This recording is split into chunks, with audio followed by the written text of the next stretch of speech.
Okay.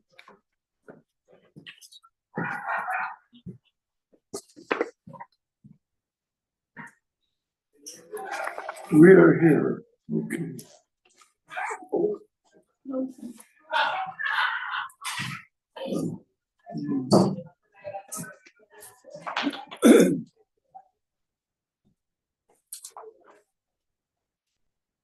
Well, we've got a good group. And yeah, push that door too. We're talking about the snowy days and past. Men win today, predominant. The what? The men win today. Oh, yeah. Where's our ladies? Okay. They're wimps, huh? Where are we? We're in the book of Ruth. And talking about what we covered. Oops.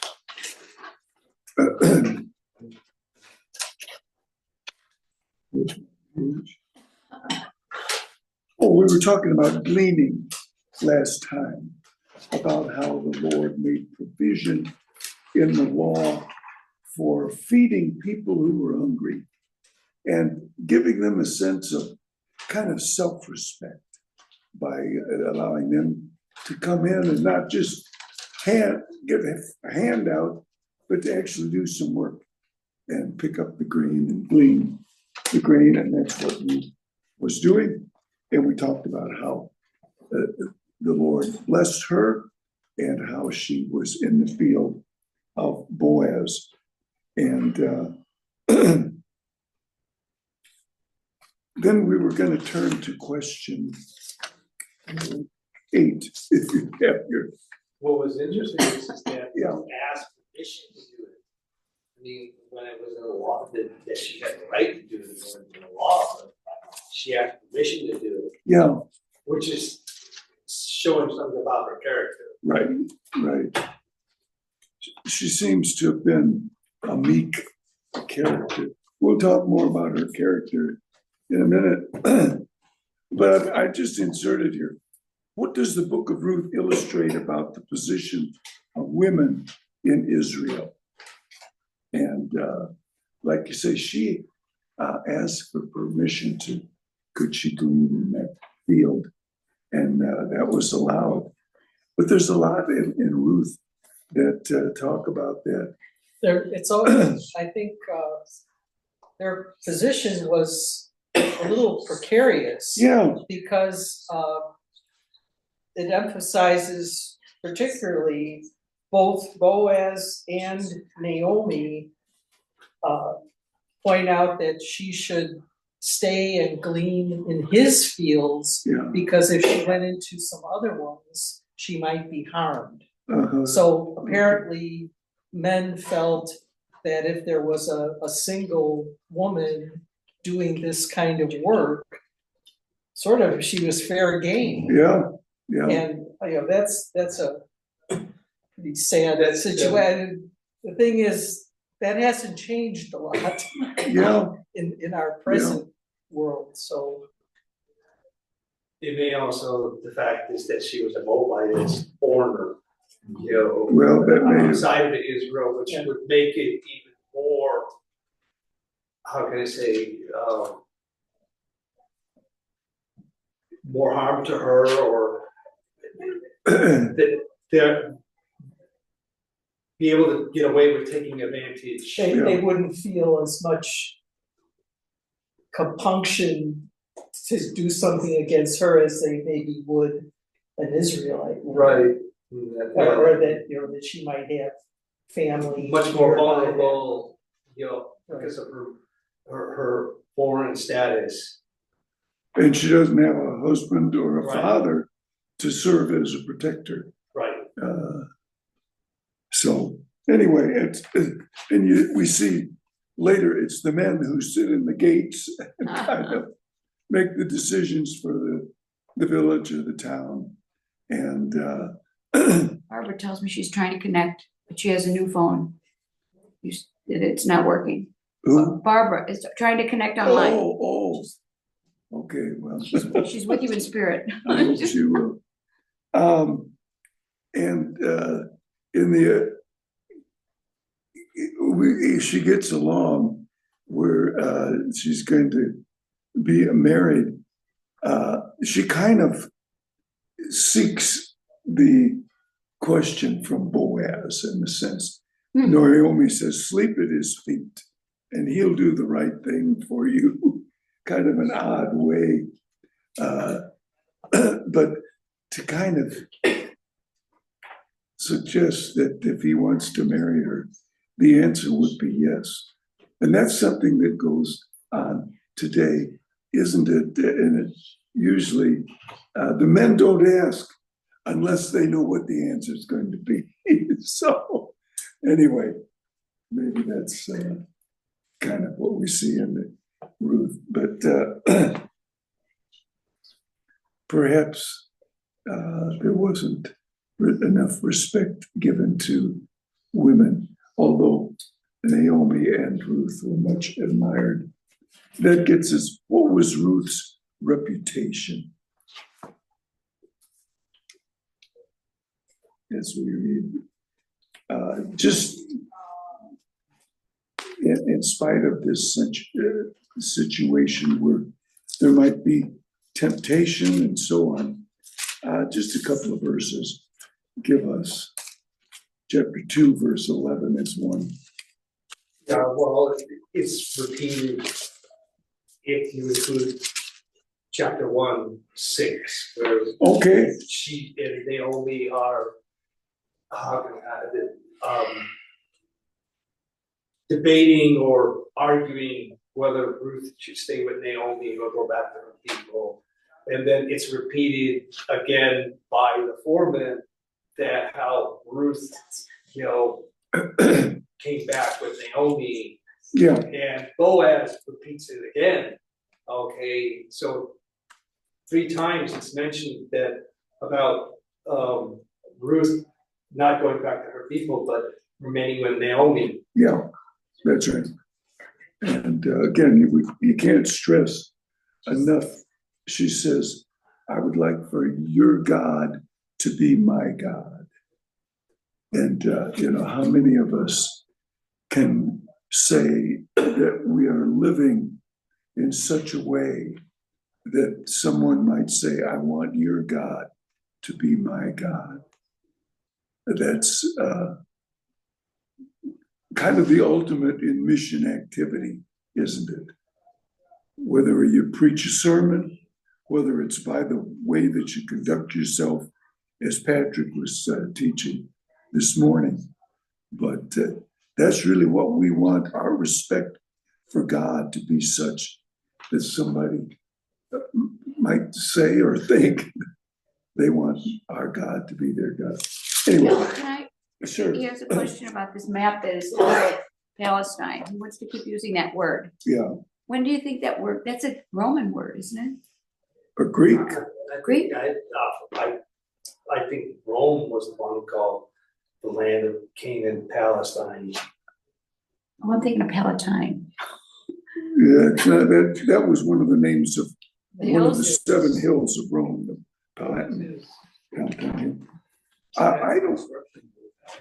So he wants a name for all this. I said, no, it didn't like have an over. I'm showing him where Egypt will be over here. Yeah. Syria will be up here. Jordan will be over here. But there wasn't like an overall name. Land of For the Middle Canaan. East, Maybe the Canaan? yes, because the Canaanites lived there. I don't know when the word Palestine began to be used. We call it that, or that was the term used back in the 20th century when it was mostly Arab, but it was called Palestine. It's still a lot of Arab. Yeah, but I mean, that was the name of the protectorate that was given after the First War. Is that the first time it was applied? No, No. so I'm trying to say I don't know when the word Palestine was first used. Come in, we're still going through the book of Ruth. Herodotus apparently, What? Did you find it? Herodotus apparently wrote it, Who's that? Greek historian, Oh, Greek, yeah. 5th century BC. That's the first recorded use they have of the word. Okay. I thought it sounded Greek. So that's like about 900 years after this. Yes. Anyway. So we were saying Ruth is a woman of good character. And that's one of the points that are made in this book that bears her name. If I can, Ruth 2:11.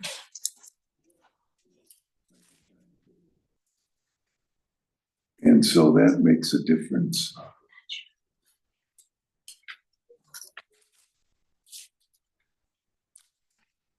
Okay. Boaz replied, I've been told all about what you have done for your mother-in-law since the death of your husband, how you left your father and mother and your homeland and came to live with a people you did not know before. May the Lord repay you for what you've done. May you be richly rewarded by the Lord, the God of Israel, under whose wings you have come to take refuge. So that's a wonderful I think that blessing. for me, I have to admit, that doesn't seem to be a shock. That, I mean, that, Ruth goes with Naomi, but the text seems to be, saying that this is very unusual, okay? And what I'm just simply saying is that we in the United States, I mean, people move around all the time, Yeah, Nomads? maybe, but people move around all the time, and I don't see, I personally don't see anything unusual about it. But Yeah. something at that time, was being stressed by the author that this is very unusual. yeah, here's a woman who left her own people, attached herself to her mother-in-law, and continues. If I'm not mistaken, did you have to have like a man next to you or something? Yeah, what? To provide for you, maybe. Or it just seemed like. Yeah, she doesn't. That's one of the big points.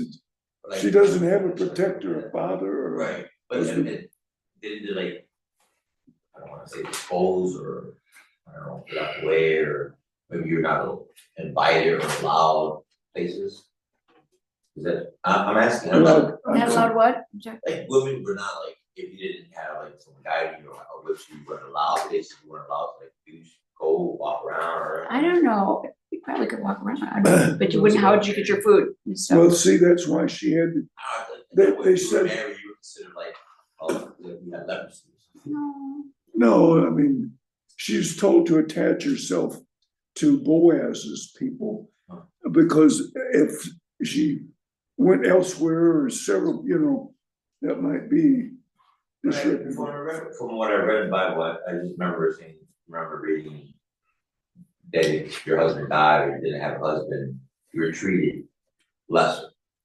Well, that's probably right, that women who were all by themselves were taken advantage of. Boaz is a person, right? Is what? Boaz is a person. Boaz, yes, that's, He must be a very important person. well, it seems like he was, that he had a good feel, he had a good reputation, had a lot of people working for him, and Because that name comes out in Masonry. Oh, is that right? Freemasonry. Yeah, Boaz. in masonry. Freemasonry. Okay, I don't know. Yeah, it's very important. Anyway, in chapter 3, verse 11 also, it said, all my fellow townsmen know that you are a woman of noble character. So that's one reason that is blessed, I think. So that's important. She's kind to Naomi. She's loyal. And I guess one of the points is we may not think that the things that we do are noticed, but they are. Here, she's taking care of her mother-in-law. That's noticed, that she's kind. She goes out and gets grain, brings it home to Naomi. People see that. We may not think the small things that we do are seen.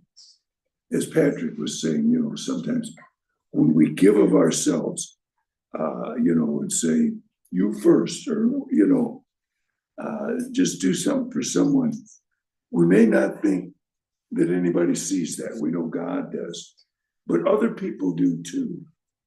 It makes a difference. And that's one of the things we learned from Ruth. People notice what we're doing. If we're selfish, they notice that. If we're kind and generous, they notice that. So anyway. I noticed that, if you try to, well, I never had it, so I see it doesn't work, there's a lot of school where people try to especially Muslims, they almost try to force you to come to the mosque and say everything else is so wrong, or any other people that will try to, because our job is to save souls, right? Yeah. To bring it to God, but you can't just go, hey, go to church, you're gonna go to hell, or, because it's kind of enforceable. But when I found that when you lead by example, have nice things in your life, have a nice life, you're kind to everybody, you're loving, then you be like, why are you like that? Or where'd you get that car? Or how did you do this? And I always say, Jesus Christ. And then I think that's a curiosity. And that's a good point. It's a time to give you glory. It's easy to say people want to thank you. It's harder as a Christian to deflect that to God. Maybe we need to say, well, God has blessed me, so I'm trying to bless you. What I'm saying is easy to just be an example instead of inviting them to church. Yeah. And then they'd be like, how do you do that? With God, I think with God. Yeah. Yeah, we don't want to force. Jesus didn't force anybody to follow him. But he gave an invitation, come follow me. Yeah. Anyway, so what else? How did Ruth lay claim to kinship with Boaz?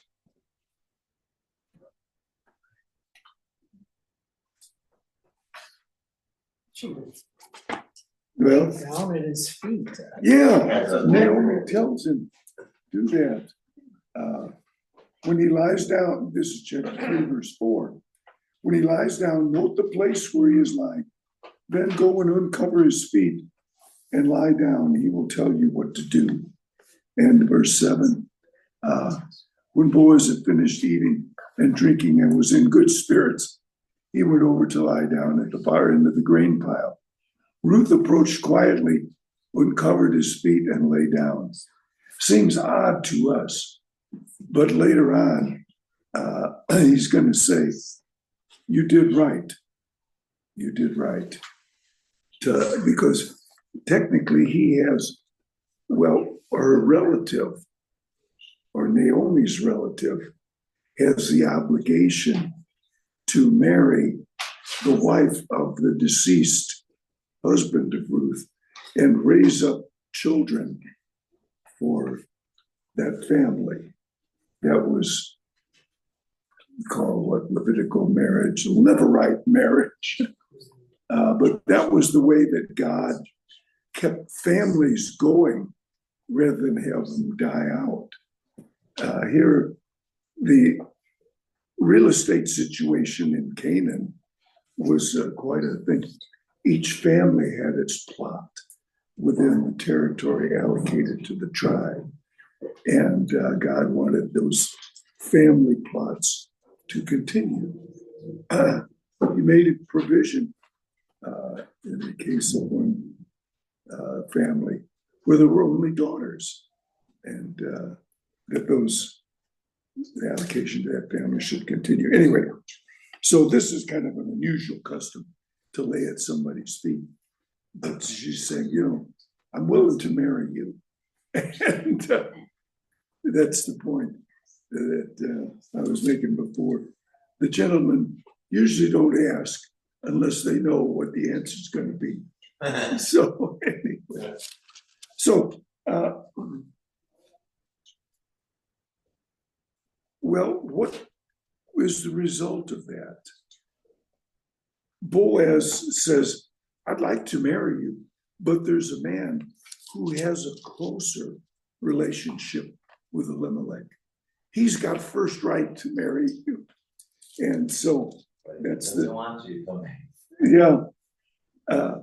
So why didn't Elimelech's closest relative marry Ruth?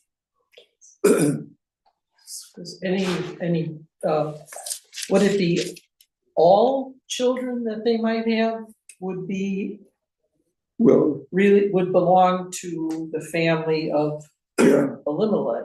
Yeah. Rather How many than times does a brother his. have to do this? what do you mean? How many children do you have to bring forth this way? Well, in the case of Judah, what was the case there? That was the twins. Yeah, but that was Tamar. Judah, what happened was died, Onan died, Sheila was the next one. And he didn't want to marry Tamar, but so she said, you know, you're supposed to give me a husband. And she kind of tricked Judah into being one to bring a child. And she bore Phares and Zerah. That's one of the earliest examples. But that isn't this law, the same law. That a brother should marry the widow of a deceased, yes. Mary. Yeah, we don't have that, yeah. Please call Mary. You would be married to her? Yeah. He moved, eventually he was. Anyway, that goes back a few years. So that guy would have two wives and Yes, it could be. And that's maybe one of the reasons that he didn't want to proceed. Oh. He might have said, well, if the only son I have, it comes through Ruth, then they're going to inherit all the land. Or maybe he had sons and thought that they wouldn't get what they would expected if he married Ruth also. Although that should have been just Elimelech's. But Well, anyway, he says it's going to hurt his inheritance. yeah, And I read, and the best thing that I agree with, I'm not sure he was married, we don't the know. man was married or had children. You know, all I know was that what I thought was a good comment was that he would be investing in, and you brought that up, but he would be investing in that land and in Ruth, and all that would go to Ruth's child, okay? And it wouldn't go to him. Right, So therefore, he would be investing in, you know, his wealth or his wealth, his energy into something that he's not gonna get anything, anything out of it. And maybe he didn't have enough money or whatever, but I don't know what the wealth status is, and Boaz's wealth status, so. yeah, he's interested in the real estate, Elimelech's real estate. Yeah, But then he says, I will redeem it. I will take the real estate. But then Boaz said, on the day that you buy the land from Naomi and from Ruth, the Moabitess, you acquire the dead man's widow in order to maintain the name of the dead with his property. And he didn't like that. At this, the kinsman redeemer said, then I cannot redeem because I might endanger mine own estate. You redeem it yourself. I cannot do it. So it goes to Boaz, who's second in line. And he's happy to do it. We don't know if he has other wives. We don't know his situation. Yeah, I think Boaz, according to other books anyway, saying Boaz has a other wife, but he was also passed from. Boaz was also a widow. Could have been a He's also widower, a yes. widower, yeah. That is what the other That book could is be. what- Yes, someone. We don't know if he has other sons. But the Bible didn't make it clear, but it just said was between. But the marriage between Boaz and Ruth, it seems something like the same family line. Naomi and Boaz has a family line. Yeah, And like the chapter 3 that we are reading right now, you can see that the kinsmen want Boaz to take in charge of that situation so that the family can continue. So you can see that the family influence is also included. yeah, Boaz doesn't jump straight ahead, fell in love with Ruth, but the questions and the answers that come to him seem like, if I marry Ruth, then the Melon that was dead, Naomi's sons that was dead, if I marry Ruth, then the same family continue. right. Do things on the same line.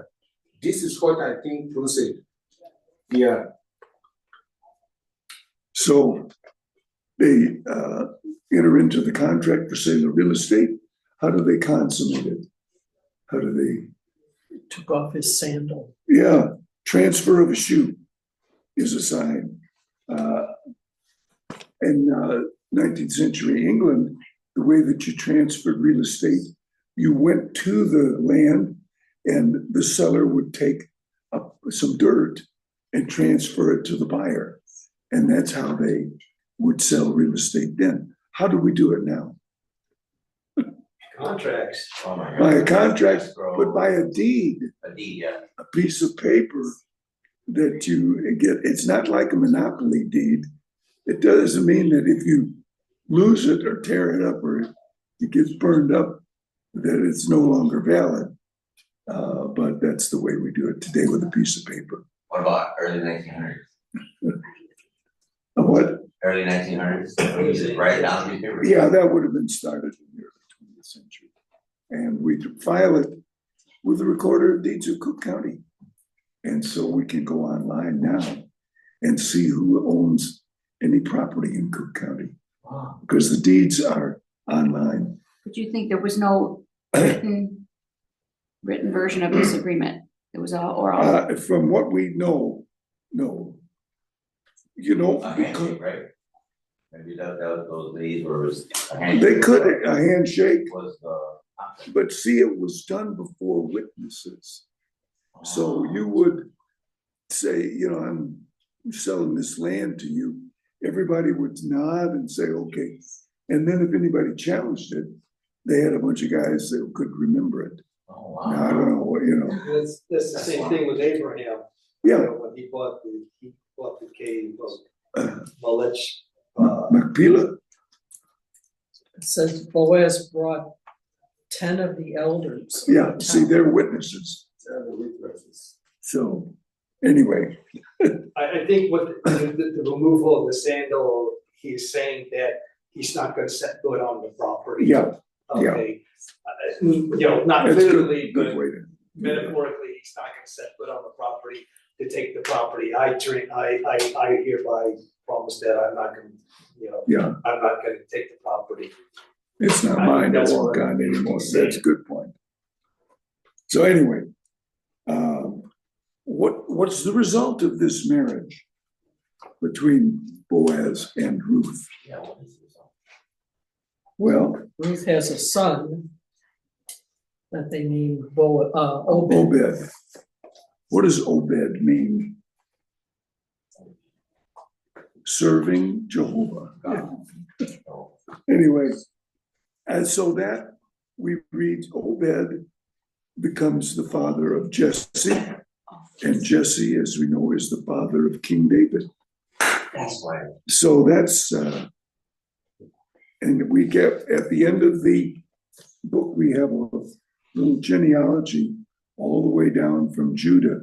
Perez or Phares was the son of Judah, and tracing it down generations to David. So we closed with the question, or what, no, one other question. What is the purpose of the book of Ruth in the scriptures? We could say, well, one of the purposes is to show something about David's ancestors and how the line came through Judah, through David, and who was a king. And so they were blessed with some incidental events and some nice stories about Ruth and Boaz and Naomi. And that's part of it too. So maybe it has two parts. One is kind of the genealogical, historical aspect, but they also want us to learn something from these people. And we can learn, in a sense, there's a couple of contrasts here. There's Orpah and there's Ruth, the other daughter-in-law. She says, I'm going back to my people. But Ruth is the one who says, I want your God to be my God, Naomi. We read about Naomi, but somehow she's had the influence over Ruth that leads to that. I want to go live with you. I want your God to be my God. So a lot of credit has to go to Naomi for the way she conducted herself. And then there's kind of a contrast between Boaz and this unnamed other relative. Boaz is the one who's willing to enter into marriage with Ruth. Maybe the other guy should have, I don't know. He didn't want to, and he wasn't forced to. But Boaz does, and it, in a sense, raises up children for the deceased Elimelech. So anyway, that's kind of the lessons from Ruth. It's kind of general in the text, but Boaz is much older than Ruth. We don't know, but that's what it's always assumed. Yeah, I was like, like he's at least 50 and she's probably Why do you think that? 18, 19. Because of all the people under him, or? Yes, he had sons. Well, I don't know whether he has sons. We don't know. Boaz It says mentions that you could have gone after the younger man. Yeah, Okay, Yeah. which means that he has to be a little on the more older That's- side And than. he has children. Yeah. So he has to be. Well, I don't know, it doesn't say that he has children. Didn't you see? And did you see he had sons? After he was married to Ruth. Oh, okay.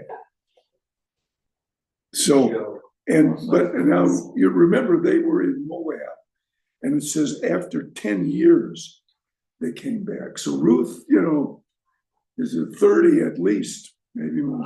I don't know if she was married 10 years out. Well, I'm not sure that, well, Life expectancy. they refers to, well, I have to check. And who- I think you know, that they may refer to the family.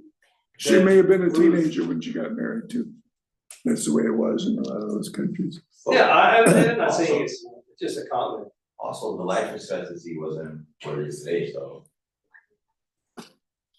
Yeah, that's true. Anyway, yeah, we usually picture Boaz as kind of an older than Ruth. Who wrote the book of Ruth? Naomi. That's a guess. Naomi, could be. I read, I think that one of the Jewish works suggested Samuel, but they brought out the idea that Samuel was dead by the time David became king. There's some references that suggest that it was written or edited later, because it'll say at that time the way they transferred real estate was to transfer a shoe, and some people think Samuel. That's probably the one that is most It doesn't popular. say, I mean, Could have been even later Ezra. Could have been notes somebody took and somebody edited. We don't know. I thought that maybe that Ruth would have been still alive, but I'm like, she would have been David's great grandmother, and I'm like, that. All I can say is that perhaps the family tradition is written down Yeah, with maybe Obed and, and then handed down to Jesse. but I mean, these verses talk about David. So, Yeah.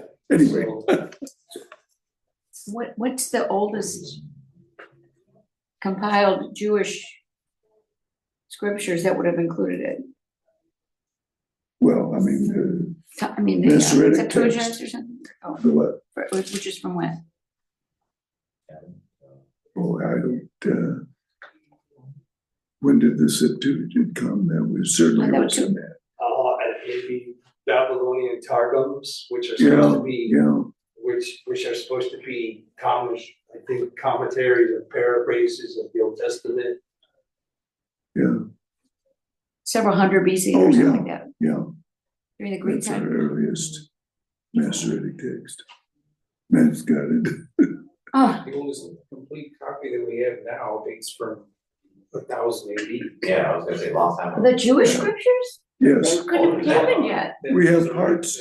Oh, dating from BC, from the Dead Sea Scrolls. Yeah, and Parts of every book. the book of Enoch, the apostle, yeah, there's some stuff that's. I think the Dead Sea Scrolls are kind of like incomplete, but, Yes, the Some later, books the we- 1000 AD, is complete. They're not incomplete, they're just damaged. that's probably the text that's used.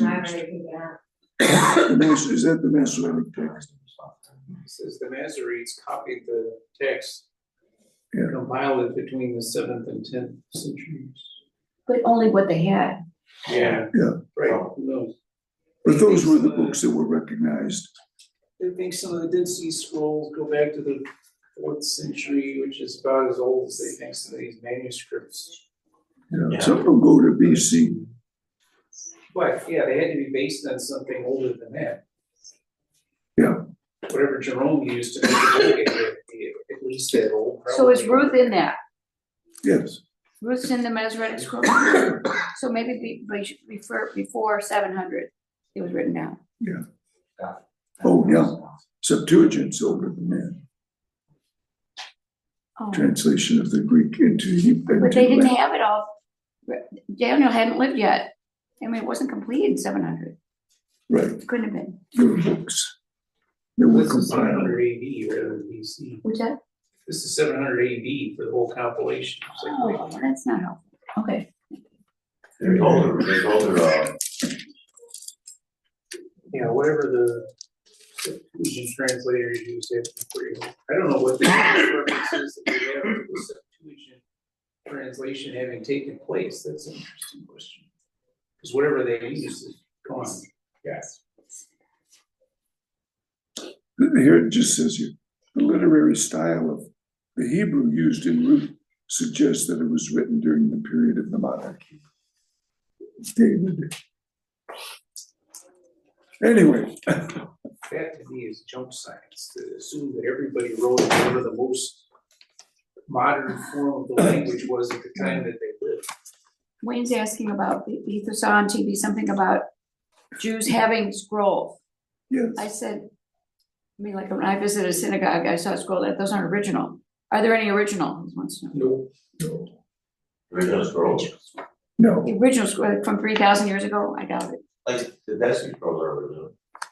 the Dead Sea Scrolls Those older, would be copies of something that even earlier. right, because there's other cultures that have actual, Yeah, but that's the 13,000 oldest years. stuff we have, and they're still finding stuff. but it's all the same, the flood, the same stories, different cultures, long time ago, but the same stories.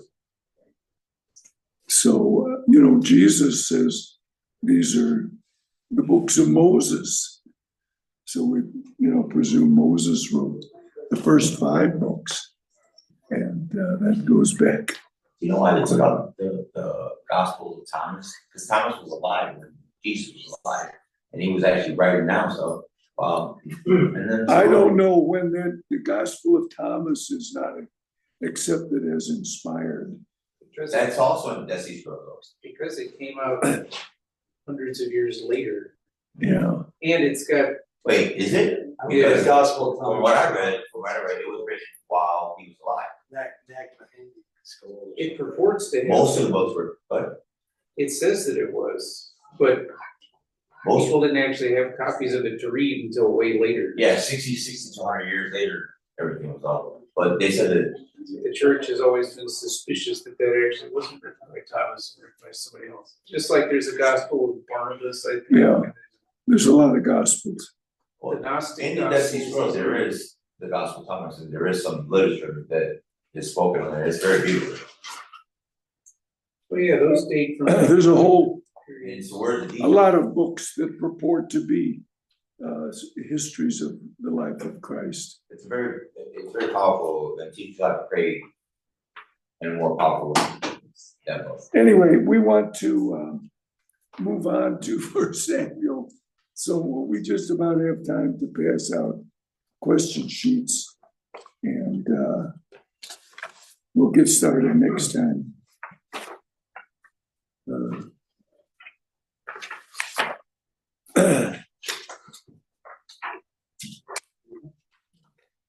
So give a read to part of that or all of it if you can.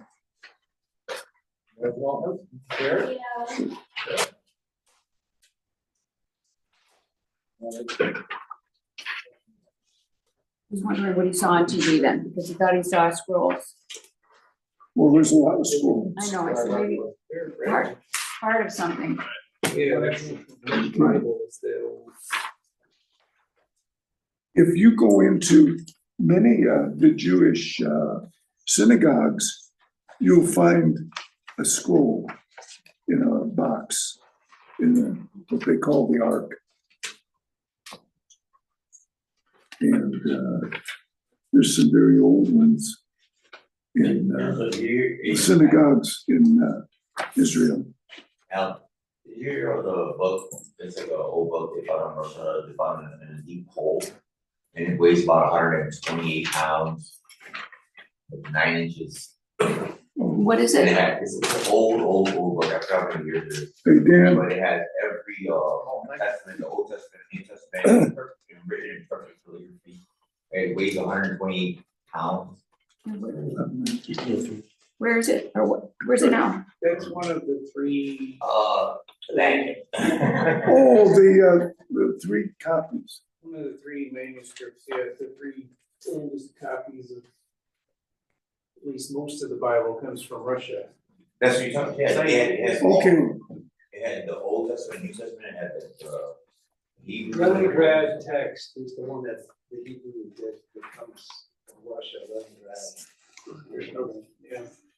Yeah, they found all these manuscripts that were getting thrown out or something in some monastery, yeah, that's right. I forget how many years ago that was. Yeah. Somebody smuggled it out. that was on Sinai, wasn't it? There's one of them was Something called was there. Sinaiticus. Yeah, maybe that's it. And then there's, yeah, Vaticanus is the one. In the There's one in the There's a Vatican. third one. Oh, was it Granicus or something? Yeah, I forget where the third one was found, but there's 3 that they think are approximately as old as the 4th century, which is as old as they have. Yeah. But I'm not sure that any of them is complete. right. Each one is missing some small pieces of this and that. Probably in the case of that one, because they threw out part of it. It's amazing how they just destroy like Yeah. sacred places still today. Yeah, that's a whole, They just demolish everything. And it's a modern sensibility to want to preserve the past. People didn't used to care. They said, whoa, write new copies. What do we need these old ones for? yeah, Yeah, that was part of it. I mean, the other part is just that some of these guys, they couldn't read Greek.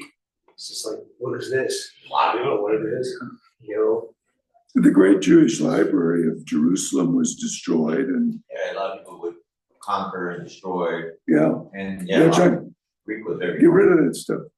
And the great Jewish library of Alexandria burned. Yeah, there must have been some interesting manuscripts in there. Yeah, Yeah, I mean, I think it was like 5, 6 years ago, I was watching the news, and they were just demolishing sacred, like, churches and stuff, maybe they had valuable books in there, but very old. And they were just, You know, There's a lot of conquests of the Middle Ages. yeah, Had a lot to do with that, because Yeah, they that's thought it. all that stuff was idolatry and they would destroy it. right, nothing, yeah. like it was